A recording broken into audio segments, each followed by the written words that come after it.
नमस्कार, 12 बजे 12 रिपोर्टर में मैं हूं अंजलि इस्टवाल और शुरुआत करते हैं वेनेजुएला में भयंकर भूकंप की खबर से। वेनेजुएला के स्थानीय समय के मुताबिक कल शाम आए भूकंप में मरने वालों का आंकड़ा लगातार बढ़ता ही जा रहा है। अब तक 32 लोगों की मौत की पुष्टि हो चुकी है, 7 से ज्यादा घायल बताए जा रहे हैं। हालांकि अमेरिकी जियोलॉजिकल सर्वे ने हजारों मौतों की आशंका जताई है।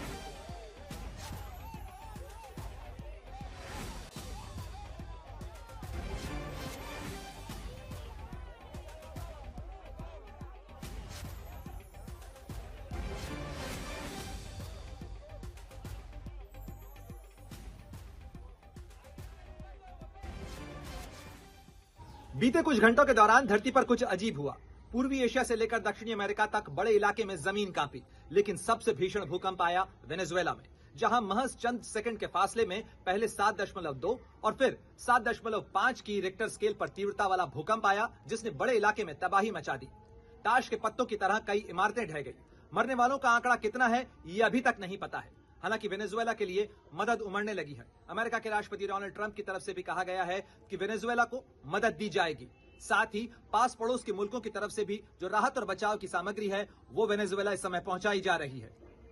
बीते कुछ रिक्टर स्केल पर 7 से भी ज्यादा तीव्रता का यह भूकंप था और वो भी 40 सेकंड के भीतर 2 बार आया। भूकंप आया तो पहले सुनामी की चेतावनी भी जारी की गई थी, लेकिन कुछ देर बाद सुनामी का अलर्ट वापस ले लिया गया।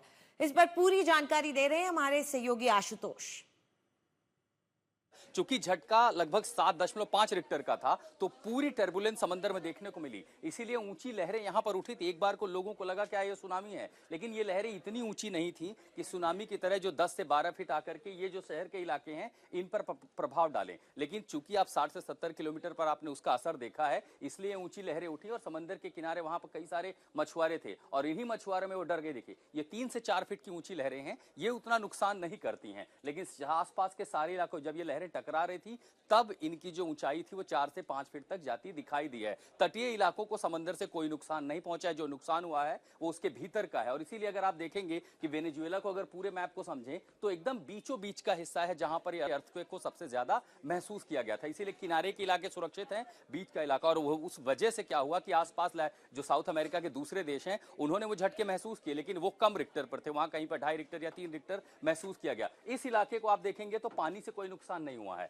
लेकिन भूकंप की तीव्रता का असर ऊंची इमारतों पर हुआ है, वो नीचे गिरे हैं, संख्या ज्यादा। और हो सकता है कि अगले, जब मसलन आप एयरपोर्ट के इलाके को देखिए, पूरी इमारत है कि लोग भाग करके जाएं कहां। और जब ये मलबा 7.5 बात समझिए कि 7 मिनट के भीतर 2 भूकंप महसूस किए गए हैं, तो अगर लोग निकलने की कोशिश करते हैं, जैसे हम स्टैंडर्ड प्रोटोकॉल का पालन करते हैं, कहीं दब जाते हैं, ऐसे में वो तबाही ज्यादा बड़ी हो सकती है।